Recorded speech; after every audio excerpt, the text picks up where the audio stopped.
Assalamualaikum warahmatullahi wabarakatuh. Salam sejahtera buat kita semua. Bertemu kembali dengan saya Kuslina pada mata pelajaran geografi. Pada kesempatan kali ini yang akan dibahas yaitu materi geografi kelas 12. Melanjutkan pertemuan pada minggu yang lalu membahas tentang desa. Pada video kali ini yang dibahas yaitu tentang fungsi desa, bentuk dan pola desa, potensi desa, serta tipe desa berdasarkan tingkat pembangunannya. Baik, langsung saja yang pertama yaitu fungsi desa.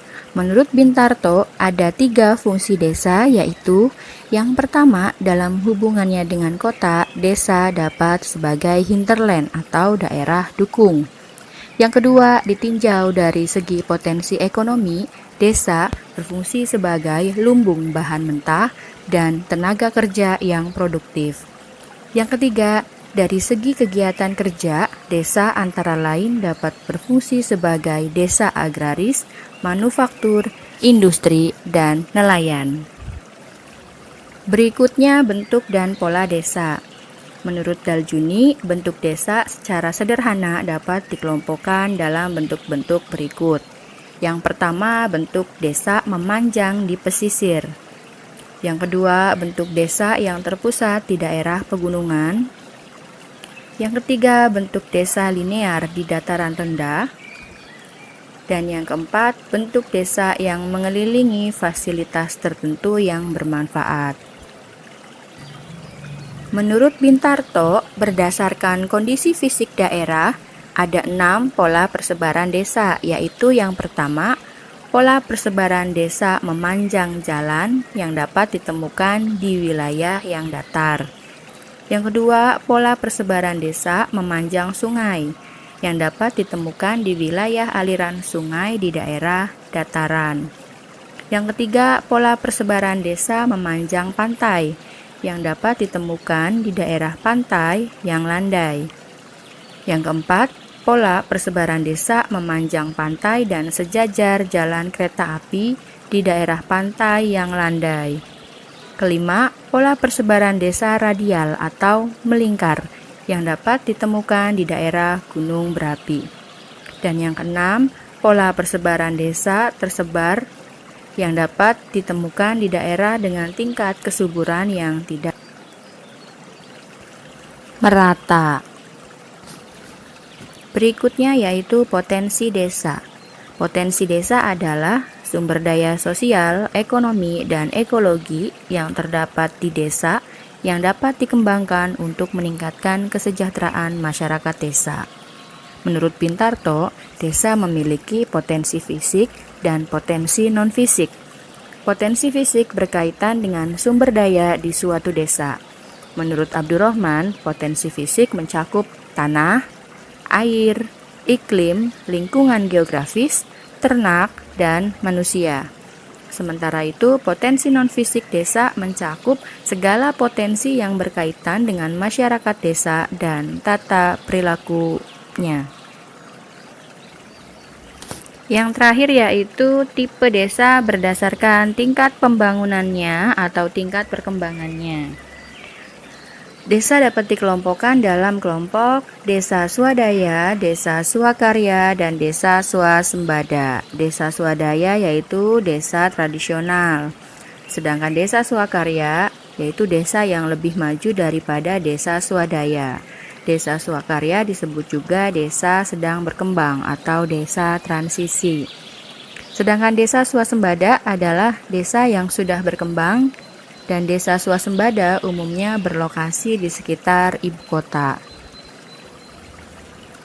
Berikut ciri desa swadaya. Yang pertama, daerahnya terisolir atau tertutup. Yang kedua, penduduknya sedikit. Yang ketiga, mata pencaharian homogen yang bersifat agraris. Yang keempat, masyarakatnya memegang teguh adat istiadat atau tradisi. Kelima, hubungan persaudaraan sangat erat. 6. Sarana dan prasarana yang tersedia masih kurang. Dan ketujuh, teknologi yang ada masih rendah atau bahkan belum ada. Berikutnya desa swakarya. Desa dalam klasifikasi ini satu tingkat lebih maju dibandingkan dengan desa swadaya. Masyarakat mulai berubah, mengikuti aliran zaman dan berpikiran lebih terbuka. Adat istiadat masyarakat mulai mengalami transisi sesuai dengan perubahan yang terjadi di sosial masyarakat. Berikut ciri desa swakarya. Yang pertama, tidak terikat dengan adat secara penuh. Yang kedua, terbuka dengan pengaruh dari luar daerah. Ketiga, adanya sarana pendidikan, kesehatan, perekonomian, dan prasarana penunjang lainnya. Empat, akses menuju daerah lain lebih mudah. Kelima, lapangan pekerjaan yang tersedia mulai beragam. Selanjutnya, ciri desa swasembada atau desa maju. Yang pertama, biasanya berlokasi tidak jauh dari kota atau kecamatan. Yang kedua, penduduknya mulai padat. Tiga, masyarakat sudah tidak terikat oleh adat. Keempat, memiliki fasilitas yang memadai dan lebih maju. Kelima, masyarakat yang lebih kreatif dan kritis. Dan keenam, aktivitas masyarakat berpartisipasi dalam kegiatan pembangunan. Oke, pembahasan tentang desa sudah selesai.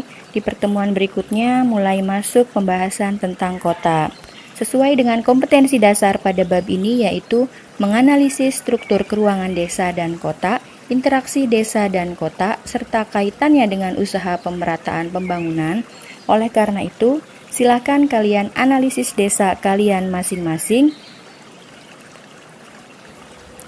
sesuai tipe desa berdasarkan tingkat pembangunannya. Cocokkan ciri-ciri dari desa swadaya, swakarya, dan swasembada dengan ciri-ciri yang ada dalam desa kalian masing-masing.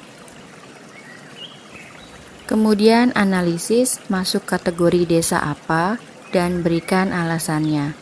Silakan tulis di kolom komentar. Kalian bisa bekerja sama dengan teman yang tinggalnya satu desa. Jangan lupa tulis kelasnya. Jika masih ada yang kurang dipahami, bisa lanjutkan diskusi dalam grup daring geografi kelas 12. Semoga bisa dipahami dan bisa bermanfaat buat semuanya. Cukup sekian untuk pertemuan kali ini. Terima kasih. Wassalamualaikum warahmatullahi wabarakatuh.